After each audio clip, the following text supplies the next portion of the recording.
అందరికీ నమస్కారం. తెలుగు స్టోరీస్ లైబ్రరీకి మీ అందరికీ స్వాగతం. ఇప్పుడు మనం వినబోయే ఒక సరసమైన కథ వరుడింటి శోభనం. రచన శ్రీమతి రాఘవ గారు. పాల నురుగుని ఘనీభవింపజేసి దారాలుగా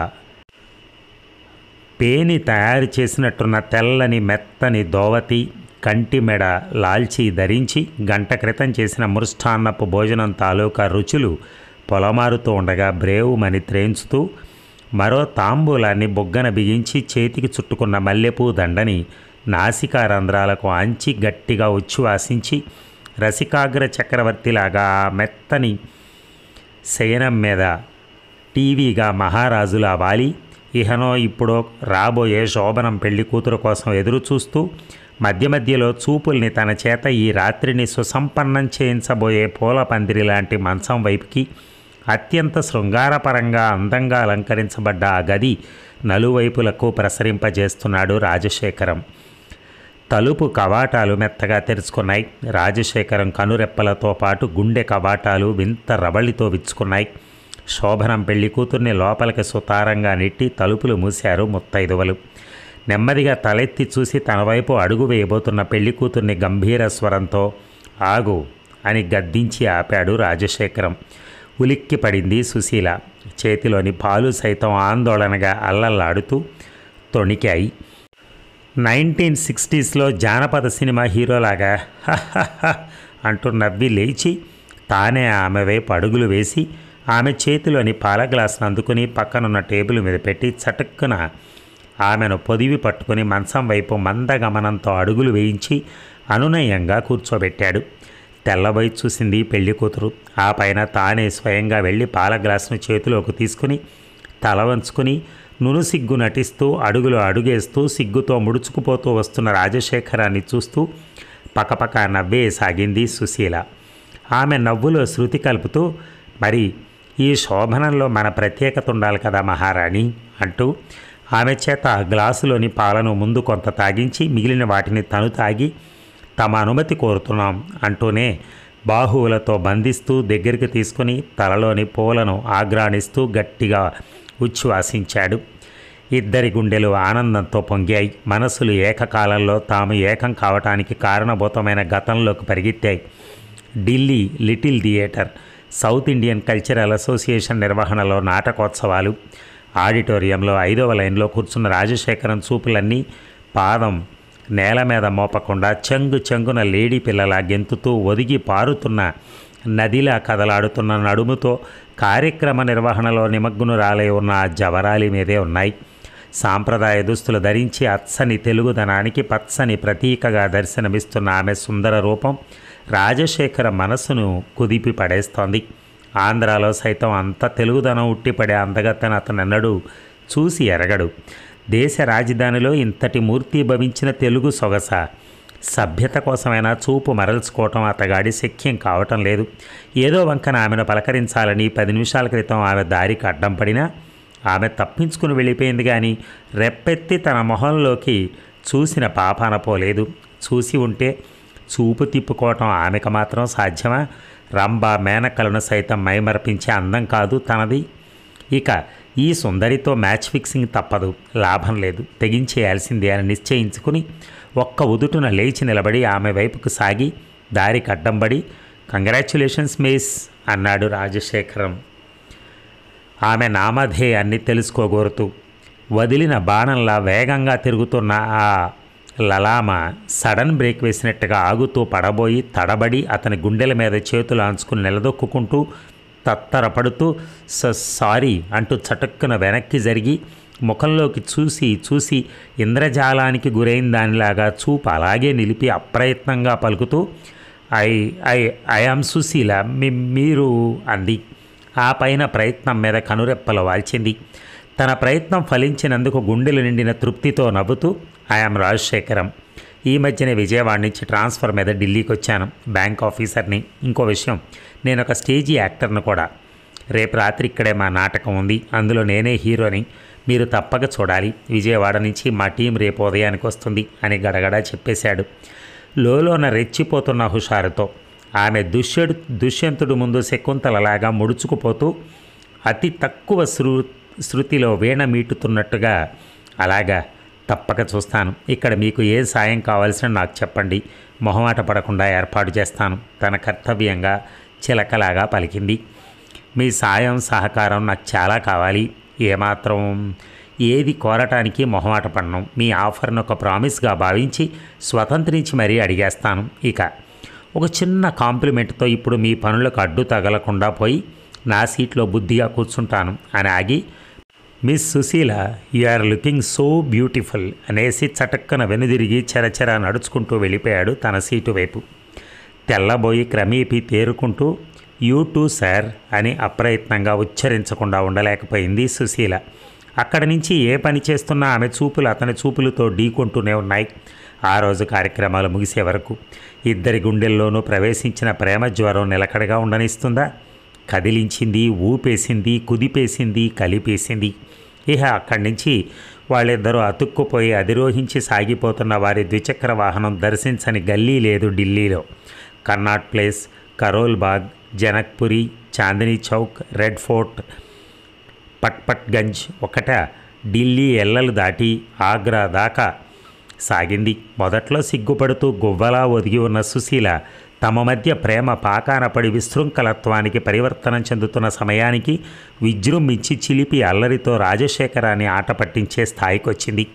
సినిమాకి వెళితే ఇంటర్వెల్ టైంలో వాడు నాకు కన్నుగొట్టాడని రెచ్చగొట్టి ఎవరినో చూపించి వాడితో గొడవ పట్టడానికి రాజశేఖరం సిద్ధపడి వెళ్ళిపోబోతుంటే అంతా అబద్ధం, జస్ట్ జోక్ అంటూ పక్కపక్క నవ్వేది. కర్నాట్ ప్లేస్లోని బజార్లో తిరుగుతూ ఉన్నప్పుడు ఆమె ఎవరో జర్మనీ పాప నీ వైపు ఆరాధనగా చూస్తూ ఫ్లయింగ్ కిస్ ఇచ్చి వెళ్ళింది. నువ్వు చూసుకోలేదా? అరే భలే అందంగా ఉందిలే, మోనాలీసా లాగా. చూసుకోలేదా పాపం? నాకంటే చాలా చాలా అందంగా ఉంది.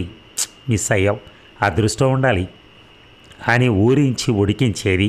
ఉన్నట్టుండి ఒక రోజున రాజశేఖరాన్ని రెచ్చగొట్టే అంత అందంగా తయారయ్యొచ్చి మా పెద్దవాళ్ళు ఏదో అమెరికా సంబంధం చూస్తున్నారు, నాకు ఫోటో పంపారు. పెళ్లి కొడుకు కూడా గ్రీకు వీరుల్లాగా హీరోలాగా అందంగా హుందాగా ఉన్నాడనుకో, ఏం చెప్పాలో నిర్ణయించుకోలేక తికమక పడుతున్నాను అంటూ ఉడికించేది. ఆమె చిలిపి సరసపు అల్లరి చేష్టలకు లోపల నరాల్లో రక్తం జివ్వుమంటున్నా పైకి మాత్రం అతను చిరుకోపం ప్రదర్శిస్తే ఆ కోపాన్ని మండుటెండలో వెన్నలా కరిగిపోయేలా వెన్నెల్లా నవ్వి చల్లబరిచేది. తన చేప కళ్ళల్లో జూలిస్తున్న మెరుపులతో అతగాడి గుండెలు జమ్మనిపించేది. మొత్తానికి ఇద్దరినీ ఒకటి చేసే పెళ్లి రోజు రానే వచ్చింది. పెళ్లి కూతురి తాతగారి ఊరైన రావులపాలెంలో పెళ్లి. పచ్చి కొబ్బరి మట్టలు చుట్టినటువంటి రాటలతో పచ్చి తాటాకుల సువాసనల పచ్చటి పందిట్లో కళకళలాడుతూ జరుగుతున్న రతి మన్మధుల్లాంటి సుశీల రాజశేఖరంల పెళ్లి. పెద్దవాళ్ల ఎదుట అల్లరి చేయకుండా ఒద్దిగ్గా ఉండక తప్పకని పరిస్థితుల్లో ఉన్న సుశీలను గమనించి ఇక తను విజృంభించాడు రాజశేఖరం. 3 ముళ్ళు వేస్తున్న అతగాడి చేతి వేళ్ల గోళ్లు పెళ్లి కూతురైన సుశీల మెడ వెనక భాగాన్ని సుతారంగా ఆమెలో తమకంతో తీయని బాధ రేపేలా గుచ్చటమే కాకుండా ఆ సూత్రపు ముడుల మీద కుంకుమ వేస్తూ మృదువుగా మెడ మీద చెక్కిలిగింతలు కలిగించేలా రాస్తూ ఉంటే సుశీల వడలంతా పులకింతలు. వారించే అవకాశం లేని సంకట పరిస్థితి. ఓరగా క్రీగంట కాటుక కంటితో ఉడుక్కుంటూ చూడసాగింది. అమ్మా, నువ్వు కాస్త చేతులు పైకెత్తు తల్లి అన్న పురోహితుడి మాటలకు ఉలిక్కిపడి చేతులు కొద్దిగా పైకి లేపాక, ఇప్పుడు నువ్వు వెయ్యి బాబు యోక్త్రబంధాన్ని అంటూ గరికతో పేనిన సన్నని తాడును పెళ్ళికొడుకు అందించాడాయన. ఆ గరిక తాడును సుశీల నడుము చుట్టూ చక్రబంధంలా బిగిస్తూ దొరికిన అవకాశాన్ని జారిపోనీయకుండా పట్టు మడతల లాంటి ఆ నడుము వంపుల్లో వేళ్లతో మేటాడు రాజశేఖరం. నవనాడులలో విద్యుత్తు పాకుతున్నట్టయి పులకరిస్తూ మెలికలి తిరిగింది సుశీల. ఒక్క ముడి చాలా, మరో 3, 6, 10 వేయమంటారా పురోహితుడు గారు అంటూ మళ్ళీ సిద్ధపడుతూ తన నడుము వైపు చేతులు పోనిస్తూ రాజశేఖరం అమాయకత్వం నటిస్తూ ప్రశ్నించేసరికి ఆయన జవాబు వచ్చేలాగానే చటక్కున చాలు అనేసింది సుశీల. తలంబరాల వేళ దోసిళ్లతో తలంబరాలు సుశీల తల మీద జారవిడుస్తూ ఆమె నడినెత్తిన కొంటెగా రహస్యంగా తబలా వాయించాడు రాజశేఖరం.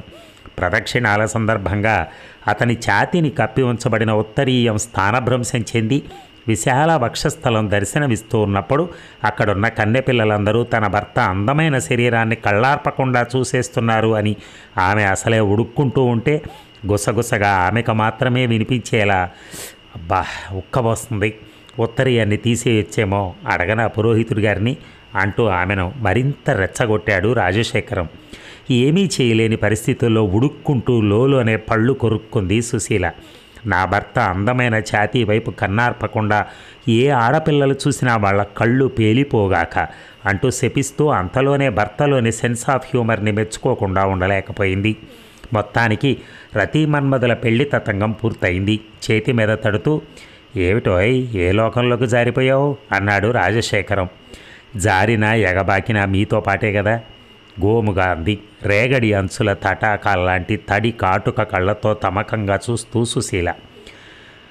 నిజమే, నేను ఏదో మంత్రించిన వాళ్ళ గతంలోకి జారిపోయాను అంటూ ఒప్పుకొని టేప్ రికార్డర్ ఆన్ చేయిపోయాడు. ఇది ఎక్కడ సంపాదించారు? నేనా సంపాదించింది?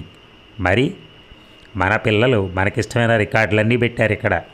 అవునండి, నాకు తెలియక అడుగుతాను, పిల్లలు మన షష్టి పూర్తి చేయాలని సరదా పడిన మళ్ళీ ఇలా ఆల్మోస్ట్ పెళ్లి తతంగం అంతా ఏర్పాటు చేయడానికి మీరు ఒప్పేసుకోవటమే? నేను ఒప్పుకున్నానా? బంధువులు ముఖ్యమైన మిత్రులు కూడా వస్తే శోభాయమానంగా ఉంటుందంటూ మీరు ఆ ఏర్పాట్లన్నీ చేసేయకండి రోయ్ అన్నాను, అంతేగా. ఆహా, అది జాలదా? తమరి కోరికేమిటో వాళ్ళకి అర్థం కావటానికి. మరి నువ్వో ఈ శోభనం ఏర్పాట్లన్నిటికీ నువ్వేగా కారణం. నేనా? రామ పెళ్ళిళ్ళలో ఈ మగపెళ్ళి వాళ్ళు శోభనం ఖర్చు సైతం పిల్ల తాలూకా వాళ్ళ మీదే రుద్దుతారు. కనీసం షష్టిపూర్తి సందర్భంలోనైనా ఆ ఏర్పాట్లు ఖర్చు ఆ పెళ్లి కొడుకు మహాశయుడు భరించాలని, అంత లెవెల్లోనూ చేసి తీరాలని రూల్ రావాలే అని మాత్రం ఏదో సందర్భంలో అమ్మాయితో అన్నాను, అంతేగాని మనకు కావాలన్నానా? భలేవారే. ఓహో, అది చాలదనుకుంటాను. రాణిగారి మనసులోని కోరికేమిటో పిల్లలు గ్రహించడానికి అప్రయత్నంగానే టేప్ రికార్డర్ ఆన్ చేశాడు రాజశేఖరం. అన్నానా భామిని అంటూ వినిపిస్తున్న పాటలోని మర్మాన్ని గ్రహించి దానిని తమ జవాబులకు అన్వయించుకుని మనసారా నవ్వుకుంటూ దగ్గరయ్యారు దంపతులిద్దరూ. ఏమండి, మీకు కౌన్ బనేగా కరోడ్పతిలో ₹1,00,00,000 ప్రశ్న లాంటి ఒక ప్రశ్న. Are you ready to answer mister Rajasekharam? Yes ma'am, బిల్కుల్ ready ma'am. Here is your question. పెళ్లి సంబంధాలు కుదిర్చేటప్పుడు వరుడి కంటే వధువు వయస్సు తక్కువ ఉండేలా ఎందుకు చూసుకుంటారు పెద్దలు?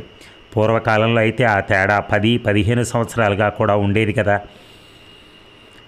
తనకంటే భార్య చిన్నదైతే భర్త ఆమెను చక్కగా లాలిస్తాడని, ఆప్షన్స్ ఇచ్చినా తమరు కరెక్ట్ ఆన్సర్ ఇవ్వలేరని అర్థమవుతోంది. మేమే చెప్పేస్తున్నాం, ఊపిరి బిగబట్టి వినండి.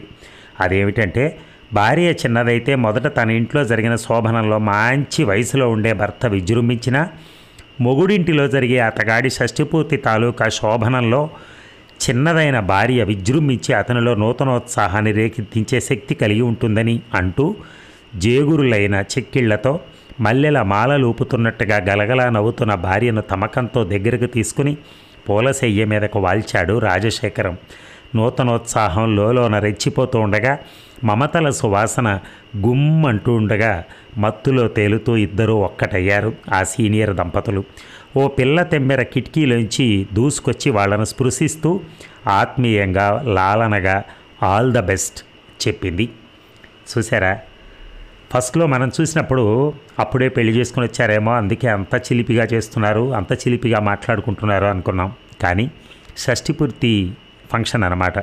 దాంట్లో వాళ్ళిద్దరు చివరిలో ఎలా ప్రవర్తించారో మనం చూసాం. నిజంగా ఎంతో ప్రేమతో కూడుకున్నటువంటి సామ్రాజ్యం వాళ్ళది. చెప్తారు కదా, ఇది ప్రేమ సామ్రాజ్యం, అలాగా అది ప్రేమ సామ్రాజ్యమే. ఎందుకంటే వాళ్ళిద్దరి ప్రవర్తన, వాళ్ళిద్దరి అన్యోన్యత, ఎందుకంటే 60 సంవత్సరాలకు కూడా అంత అన్యోన్యత, ఇంకా 20లోనే ఉన్న ఫీలింగ్ ఉంది చూసారా, అది అద్భుతమైంది. దానివలన ఆరోగ్యం కూడా ఎక్కువ తొందరగా పాడవదు. ఎప్పుడైనా అలాంటి ఆలోచన తరంగాలు ఉండాలి. అంతేగాని నా పని అయిపోయింది, నేను ఇంక వెళ్ళిపోతాను, రేపు ఎల్లుండో కాటికే మనం పోవాల్సింది, 60 వచ్చేసినాయి, ఇలాంటి ఆలోచనలు చేస్తే ఎప్పుడైనా కూడా తొందరగానే పోతారు. ముందే ఆయన అనుకున్న దానికంటే కూడా ముందే పోతారనమాట. ఏదేమైనా అద్భుతంగా ఉంది కథ. Thank you.